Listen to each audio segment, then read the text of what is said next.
भारतीय army chief ने एक बार फिर इंतहाई गैर जिम्मेदाराना और इश्तियाल अंगेज बयान देते हुए पाकिस्तान को खुली धमकी दे दी है।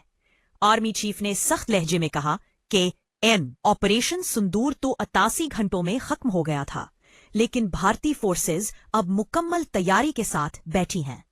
अगर पाकिस्तान ने कोई भी हरकत की तो हम फौरी और भरपूर जवाब देंगे। आर्मी चीफ के इस तंदो तेज बयान ने खित्ते में तनाव मजीद बढ़ा दिया है।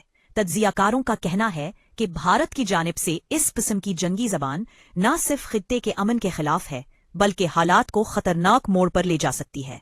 पाकिस्तान ने माजी में भी भारत की हर जारहियत का भरपूर जवाब दिया है और मुस्तकबिल में भी कौमी दिफा के लिए मुकम्मल तौर पर तैयार है। भारतीय आर्मी चीफ का ये बयान ऐनुल अक़वामी सतह पर भी तशवीश पैदा कर रहा है, क्योंकि दोनों एटमी ताकतों के दरमियान इस नौयत की धमकियां खित्ते में अमन के लिए शदीद खतरा समझी जा रही है।